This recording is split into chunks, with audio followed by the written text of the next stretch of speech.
Peace and blessings, everyone. Welcome back to my channel. Queen Osset here. Today, we delve back into story time, part 2.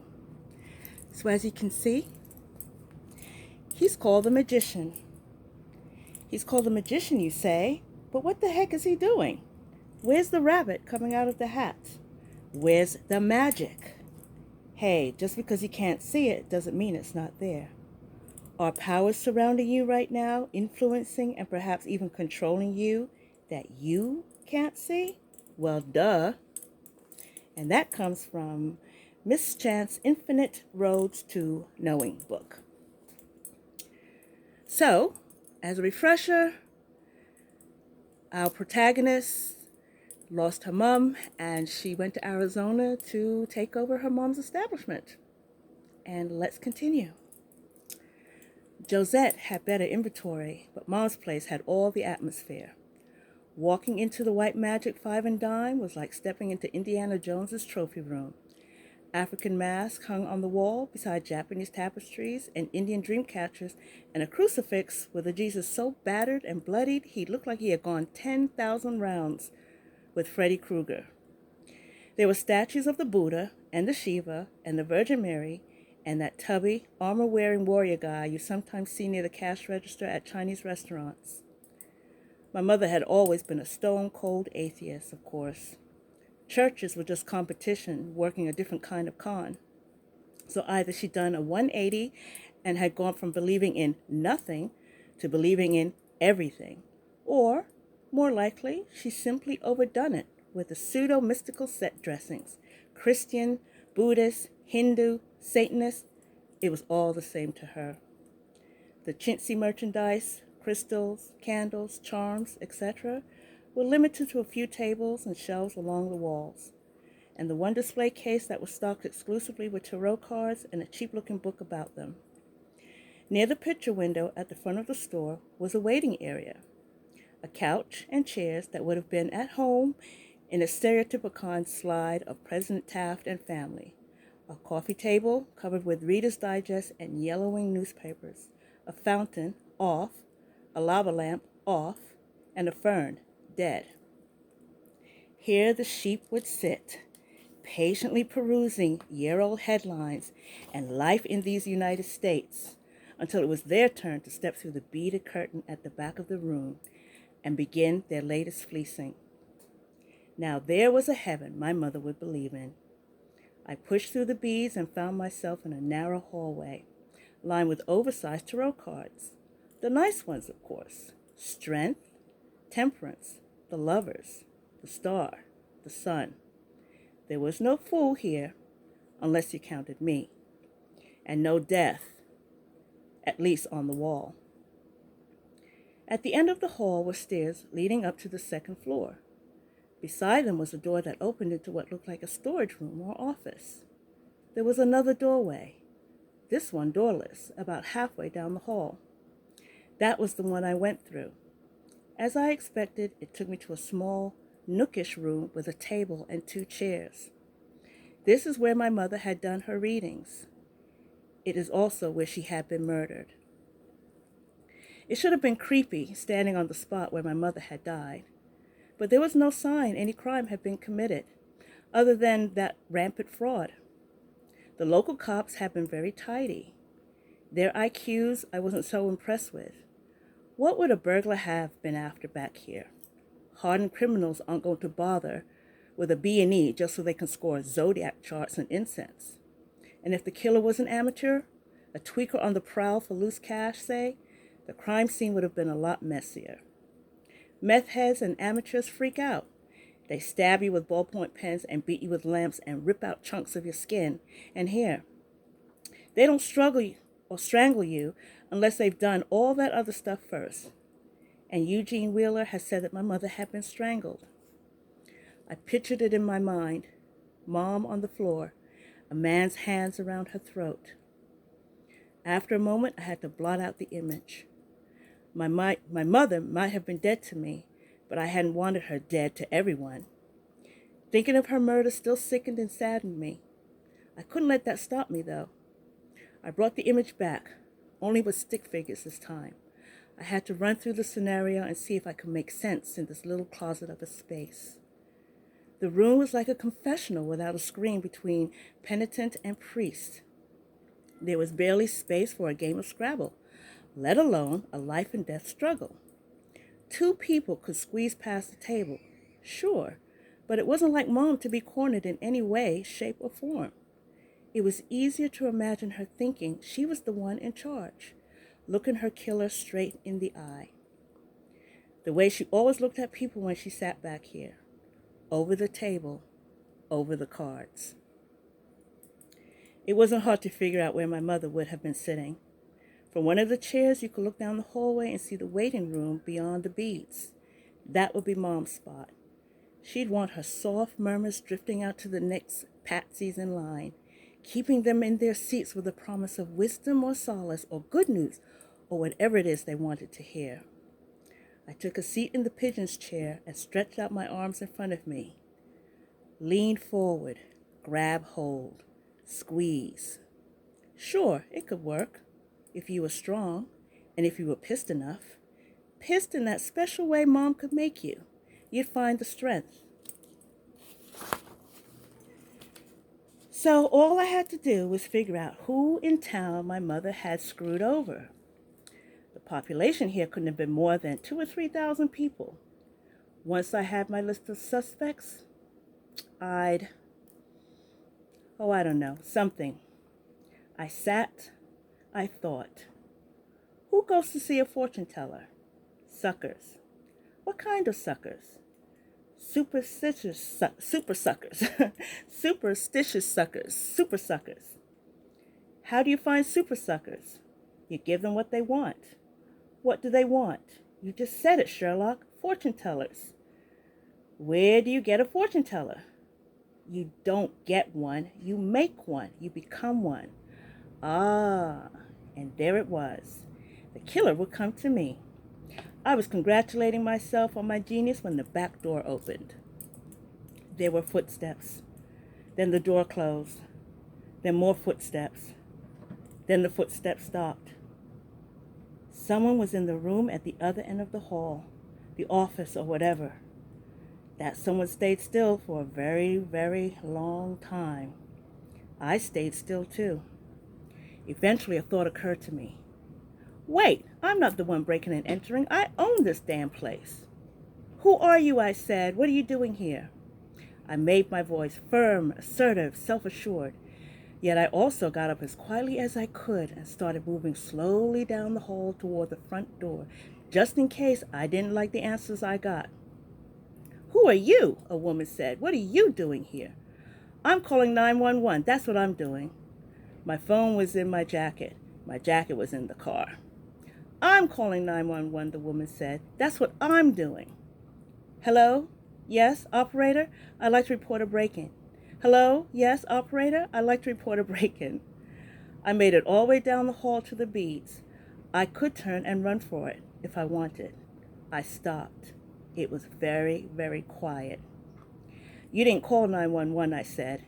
You didn't call 911. Would you please stop repeating everything I say? Would you please tell me who I'm talking to? My name is Alanis McLaughlin. As of this afternoon, I own this building. Oh, shit! And who are you? The woman stepped out into the hall and started toward me. She was skinny and tall and pretty in a gawky way with frizzy hair and big brown eyes. Her skin was the color of milk chocolate, the good kind with lots of syrup. As she got closer, I realized she wasn't a woman. She was a girl, 17 at the most. My name's Clarice Stewart, she said. I guess I'm your tenant. Excuse me? I live upstairs. I thought Barbara lived upstairs. Who? Sorry, Athena. Oh yeah, she did. Her real name was Barbara? I doubt it, but that's not the point. Are you saying you and Athena lived upstairs? Yeah, we were, like roommates. Really? Really? My mother. Roommates. With a high school junior? Right. Look, I said, we can work this out later. Right now, I don't see how you can even be in this place. I mean, don't you know what happened here? The girl gave me a look so toxic, I'm surprised I survived it without a hazmat suit. Of course I do, she said. Don't you know who found the body? Clarice led me up the stairs. The second floor was an apartment. Communal living, kitchen, bathroom, and yes, 2 bedrooms. It wasn't hard to guess which one belonged to Clarice. The dirty clothes covering the floor had spilled out through the door as if the room had vomited wadded up jeans and wrinkled t-shirts. The rest of the place was a mess too. Dirty plates and bowls were everywhere. From what I saw on them, it looked like Clarice had been living on Hot Pockets and Captain Crunch. Clarice started scooping up the dishes and carrying them into the kitchen. Sorry about the mess. I haven't been in the best mood since, but I'll do better. I walked to the other bedroom and looked inside.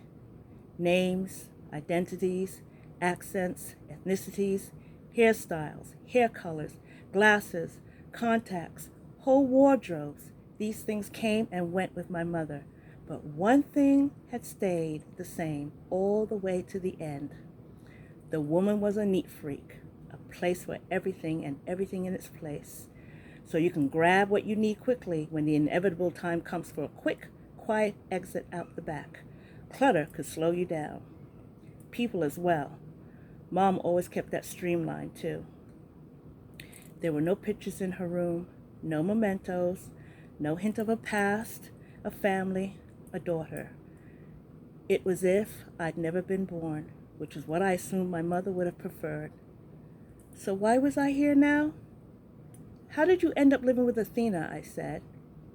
Clarice was jamming glasses into an already overloaded dishwasher. My family's kind of messed up. Athena took me in. Out of the goodness of her heart, as if there is any. Clarice glanced back at me, and there was the slightest pause. A second's reassessment and recalculation before she answered. In the beginning, yeah, but before long I had to earn my keep. I was her little slave, basically. I cooked, cleaned, ran errands, helped out downstairs. You worked in the White Magic 5 and Dime? When I could. What did you do? Took messages, made appointments, made sure no one walked off with anything, got hit on by creepy guys, dusted, vacuumed, that kind of thing. How about behind the scenes stuff? What behind the scenes stuff? The readings. What Athena told her clients. Her advice, guidance, services. How much of that did you know about? None of it. That's all private, like doctor-patient stuff. No one ever mentioned any special. Although Clarice cut in, I would overhear things sometimes. Just a phrase, a few words.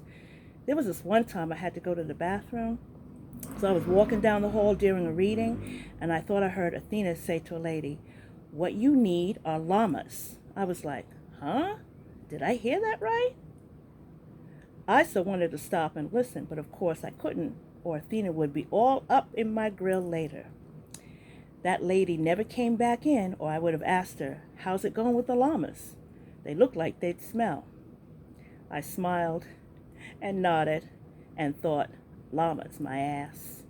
There was this other time, and Clarice told me about this other time, and this other time, and this other. You want to know about the business? Sure. Let me tell you about the llama lady, and the Transformers guy, and the woman who thought Bruce Willis was following her. It was verbal sleight of hand. A minute into it, and you'll have forgotten what your original question was. 5 minutes, and you wouldn't remember what that question was at all. I learned it from my mother, of course. So had Clarice. Mom was dead. Long live Mom. There was this other time, all I heard was, never ever asparagus. And the guy was like, how about a carrot? Clarice went on and on and on. I let her prattle. I could have given her some pointers. It's called obfuscation. It's called obfuscation, dearie, and it requires a lighter touch. And she was trying so hard, it was endearing. I wondered if I'd been a better liar at her age. I would have had more practice, certainly, but there's a lot to be said for natural talent. Wacky, I said when I had enough. Totally. The people around here, man, I could tell you stories all day. I bet. Clarice started the dishwasher, dusted off her hands, then gave me a well, I guess you'll be going now look. There was something else you can do for me, though, I said. Yeah? Tell me about the night Athena died. She was reluctant, but I was the new landlord, and she obviously wanted to stay. So it only took a little wheedling to get the right girl to talk. I've been out with friends, she said, just hanging, goofing around. I got in really late and came back in the back way, like always. And I noticed that the light was on in the reading room. That was weird. Athena never had anyone in after 9. She might stay up messing around on the computer, but she wasn't in the office when I came in, and it wasn't like her to leave lights on after she went upstairs for the night. She was always so particular, so anal. So I went down the hall to check it out. She'd been kind of extra moody lately, and I thought maybe, well, I don't know what I thought. And you found her. Clarice nodded. I freaked out, screamed, ran outside, called the police. It was obvious someone had killed her. Her eyes were... The girl's words trailed off, and her jaw clenched tight. Then she shivered and swallowed and started again. Her eyes were all bugged out, and I could see bruises around her neck. So as far as I knew, the guy might still be inside. When the cops came, they checked the place out, but he was gone. How did he get in? Through the window in the office, they think. The front and the back doors were both locked. I had let myself in with a key, and the window was cracked open. So there you go. The guy didn't take much, just some money and whatever electronic stuff he could grab from downstairs. The police think I probably missed him by like 30 minutes. And they let you stay here after that? Oh, God, no. They kicked me out. Can't have some kid messing up a crime scene. So I stayed with friends and then snuck back in a couple of days later. I figured they'd already done their CSI thing at the Five and Dime, so what would it matter if I'm up here? It's not like they're going to come back and find some new clue that will crack the case open. Nah, it's going to be some druggie saying, hey man, want to buy a camcorder? I killed a lady for it to a scumbag friend. And then the friend gets arrested for possession and tells his lawyer, like, hey, I know something the cops will want to hear. I think that's how these things usually work out.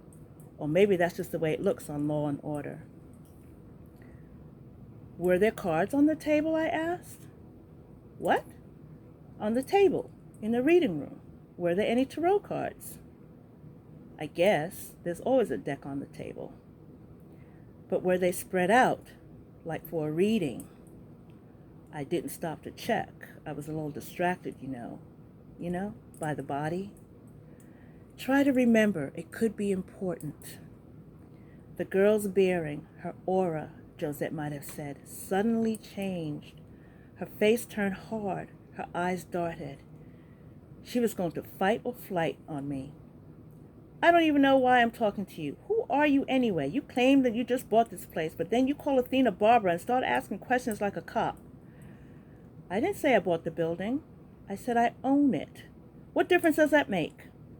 Eugene Wheeler never spoke to you? You don't know anything about the will? What will? My mother's will. Your... Clarice's eyes widened. Oh my God, she said. Athena was your mother. Yes, and she left you everything? Yes.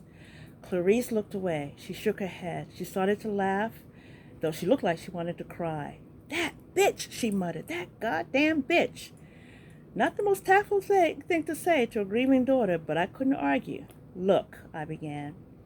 I was going to tell her she wasn't getting kicked out. I didn't know what I'd be doing with the place, but until I decided she was welcome to stay. I didn't have to bother, though. Bitch, Clarice shrieked, and the tears finally broke through as she ran to her room. She had to kick dirty clothes out of the way, but after a few seconds, she was able to give the door a nice, loud slam. What a very special woman my mother was. Dead and gone, and she could still make people cry. I never had any desire to be a mom myself, and have always acted accordingly. There are many, many reasons for this, and here's one. I don't like the idea of a teenager screaming bitch at me as she runs to a room in tears. And here it was happening anyway. Old news. Life's not fair. I stood there a minute feeling stupid. I should knock on Clarice's door and ask if she was all right. It would be a dumb question. I could hear her sobbing. What could I do about it? No one ever taught me how to console someone. No one ever taught me how to care. I spent the last 2 decades trying to teach myself, but it was still a work in progress. I was a work in progress. Eventually, I just went back downstairs without saying anything. I headed to the front of the store and turned on the big neon sign in the window. Then I walked to the display case and pulled out a copy of the Thoreau reading book, Infinite Roads to Knowing by someone named Miss Chance. I started reading.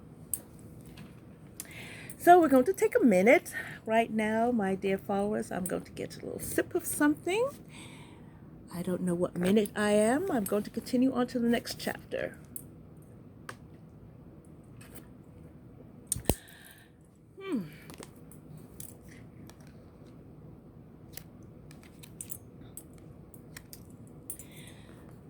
The High Priestess says, open yourself to new ideas and new people. You could be like the High Priestess, a reader of minds and a diviner of dark secrets. Just look into those eyes. They're already looking into you. It didn't take me long to decide that Miss Chance was full of crap. Her introduction I skipped.